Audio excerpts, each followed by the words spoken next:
As I come to the end of my 4 years serving as the United States Ambassador to Vietnam, I want to take a moment to reflect on what has been an extraordinary chapter, both professionally and personally. I arrived in Vietnam at a very unusual time.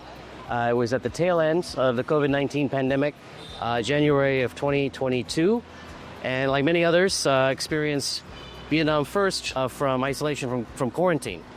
But, my time here during this COVID-19 crisis and even in the months before really did show the warmth and the cooperation, the partnership between our two countries, between the U.S. and Vietnam.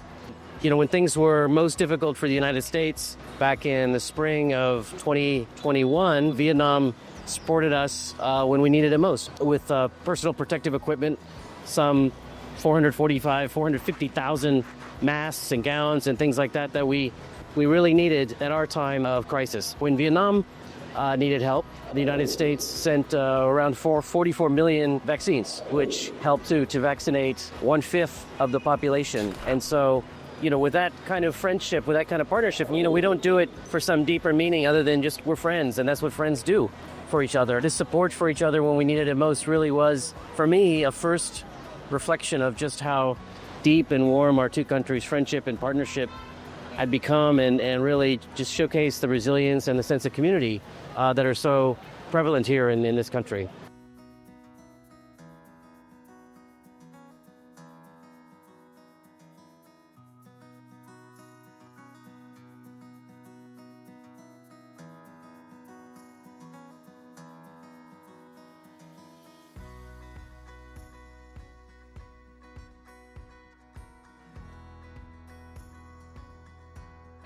So here I am at Hanoi Post Office, Beauty in Hanoi, and I've been all the way in the north of Vietnam, all the way in the south.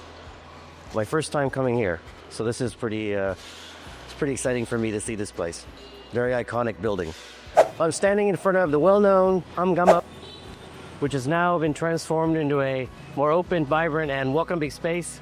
I was here nearly 20 years ago, and it's astonishing to me to see how much Hanoi has developed, how much Vietnam has developed in the last 20 years. In terms of what I'm most proud of, in 2023, we elevated our bilateral relationship to a comprehensive strategic partnership. Of course, the highest level diplomatic relations that Vietnam has.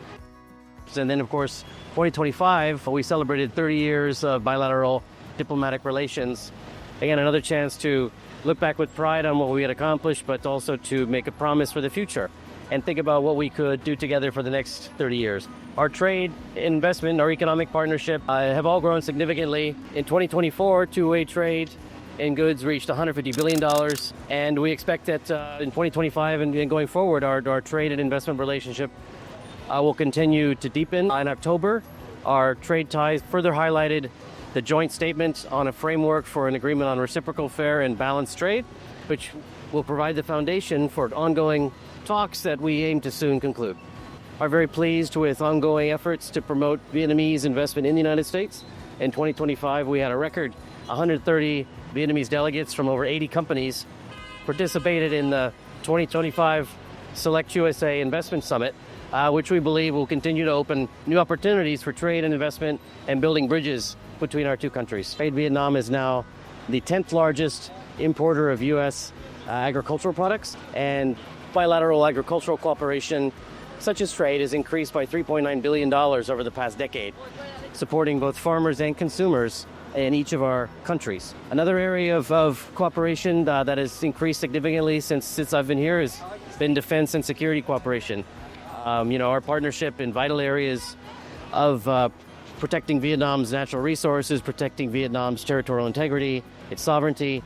Our shared efforts have grown significantly as we've sought and developed joint efforts to promote and ensure the safety and prosperity of both of our countries. And so just last year, for example, the United States provided a third and final high-endurance Coast Guard cutter to allow Vietnam to better patrol its waters, to protect its resources and protect its interests. The United States also provided Vietnam with 12 T-6 training aircraft to allow Vietnam to nurture its next generation of pilots and promote stronger military aviation capabilities. Over the last 4 years, we've had major naval ship visits to Vietnam, For example, 3 years ago, we had the USS Ronald Reagan aircraft carrier came to Da Nang. A couple of years ago, we had the 7th Fleet's flagship, the Blue Ridge, that came to Cam Ranh. Last year, we had the USS Ramon Peralta. The USS Tripoli also came to Da Nang. And so these port calls and the hospitality shown by not just the Vietnamese government, but local communities to our naval vessels and our sailors really do show the depth of our country's cooperation and also the depth of the U.S. commitment to being present in the region and promoting regional stability and prosperity. 2 years ago, we launched a new law enforcement and security dialogue as promised by the Comprehensive Strategic Partnership. And this dialogue, the second round of which we had last year, helps to advance our shared priorities, disrupting transnational organized crime, things like drug trafficking, trafficking of persons, online scam operations that harm both Vietnamese and American people. And we've also worked very hard on health cooperation. And this has been something we've been doing now for 20 plus years. When I was first here in 2004, PEPFAR, the President's Emergency Program for AIDS Relief was just getting off the ground, and we supported Vietnam in its efforts to fight the spread of HIV/AIDS. So this effort has continued for 20 years, but then, of course, through assistance on things like tuberculosis, of course, COVID-19, the United States working very closely with Vietnam to not just fight existing diseases, but also to reduce the chance of future unknown disease outbreaks from taking place and harming and both of our peoples, in fact, causing global harm. And so with U.S. assistance, Vietnam now has 1,500 what we call disease detectives who can help to identify and respond to outbreaks and stop them at the source. So these individuals are spread throughout Vietnam in different provinces, and their presence helps to build a resilient and more responsive health system here, which again will benefit the region, benefit the world. I've been to dozens of schools, high schools, universities, colleges around the country. I've at least 5,000 in the 4 years I've been here, and it's been pretty great to meet these young people who have such big dreams and ambitions. Always one of my favorite parts of the job is meeting and talking with young people. But it's not just visiting schools here and meeting students, but it's also encouraging students to consider education in the United States. We're really proud of the fact we've got more than 30,000 Vietnamese students in the U.S., which makes Vietnam the 5th largest source of students studying in the U.S. But if you consider like online programs or homestays or single semester kind of shorter programs, that number of Vietnamese students who have a connection with the U.S. program jumps to 300,000 students a year studying with the U.S. program, and that's amazing. And we're just so proud of the fact that so many Vietnamese consider educational resources from the U.S. as part of their country's future. And in addition, we've got so many American institutions coming here, starting programs with Vietnamese counterparts. Examples like National Economic University partnering with Boise State University. We've got schools like Vinh Uni partnering with American schools like Cornell. And so these kinds of academic collaborative programs are also increasing opportunities for Vietnamese young people, Vietnamese researchers, Vietnamese academics, as well as American students and researchers and academics to exchange ideas and collaborate and hopefully improve their research and improve quality of life for people in both countries and, in fact, around the world.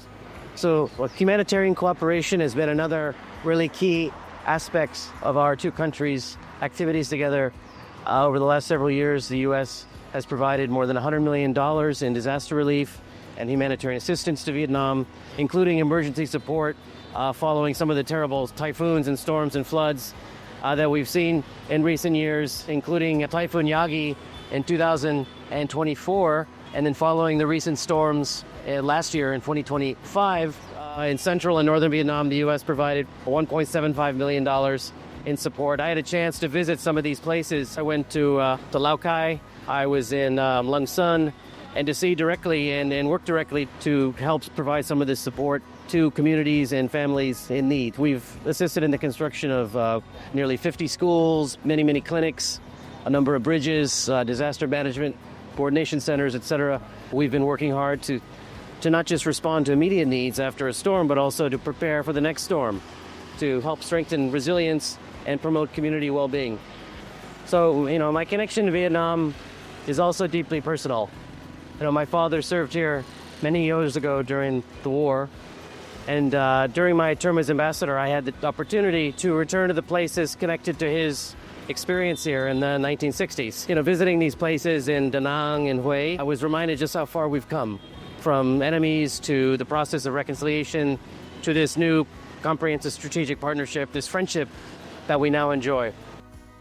And so I was very proud to sign an MOU last October with the Ministry of Defense, reinforcing our shared commitment to address the legacies of the war. These programs include cleaning up dioxin at Bien Hoa Air Base. These programs include cleaning up unexploded ordnance in central Vietnam. These programs include assisting people with disabilities, as well as the continuing search for missing Americans from the war, as well as now working with Vietnam to hopefully identify and bring closure to families of Vietnamese martyrs themselves.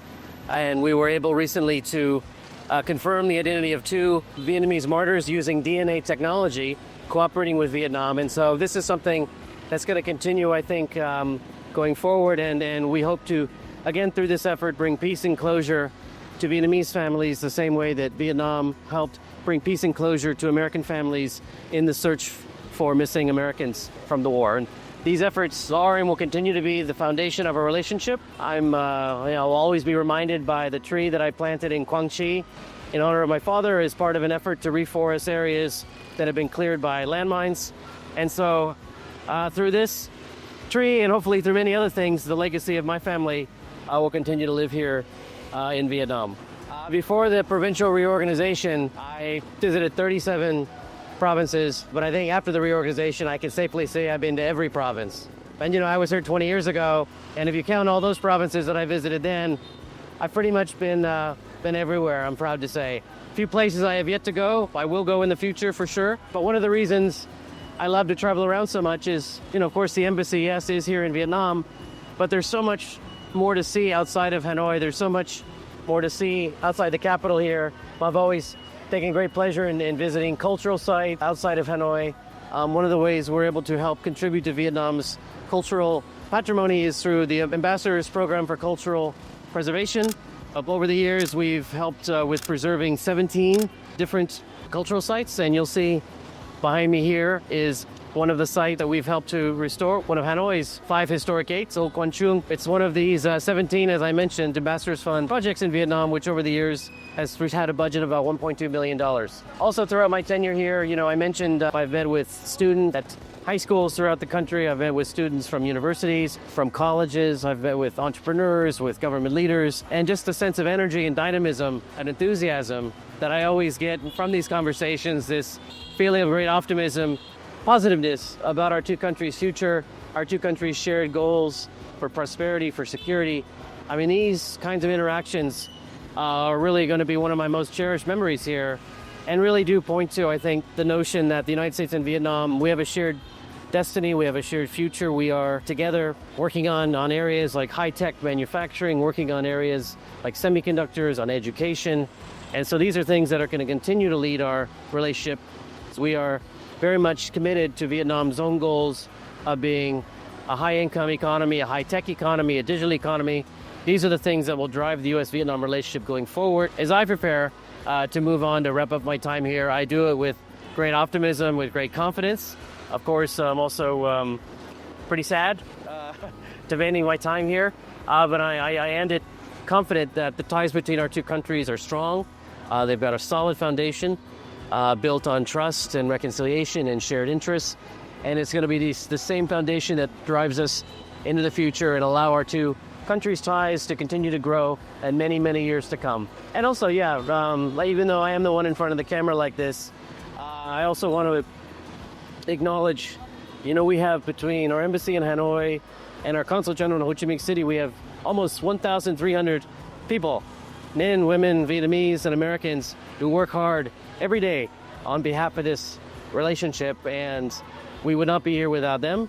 We would not be able to say we've come this far in the 4 years I've been here without the great work of our American staff, our Vietnamese staff. So I just want to say thank you. So now we're here in Ho Chi Minh City, standing in front of the iconic postal building here. I'm so happy to be back to say goodbye to friends here in Ho Chi Minh City in the South. It's been just wonderful every time I've been here, whether it's Ho Chi Minh City, whether other communities in the South, the Mekong Delta, of course, Central Vietnam as well, Da Nang, Hue, Hue An. Just always the warmth and the hospitality of the people here have been amazing. And you know, for everything from the Friendship Festival that we had last year, Bridge Fest a couple of years ago, just the warmth, the creativity, the entrepreneurship of the people of Ho Chi Minh City and the people of the South will always stay in my heart, and I'm always looking forward to coming back and seeing my friends here. The whole world never see it like this. Vietnam never see it like this. The US never see it like this. Everyone cooperate, get it like this. The whole world never see it like this. Vietnam never see it like this. The US never see it like this. Everyone cooperate, get it like this. I'd just like to say that even though I'm always the one in front of the camera, we got a great team behind the camera as well. Our team that helps to put these clips and these wonderful videos together, introducing our embassy. And so I just want to say thank you to them. But you know, all this walking around has made me really want one of my favorite things here in Vietnam, a nice cup of cafe sữa đá. So let's go.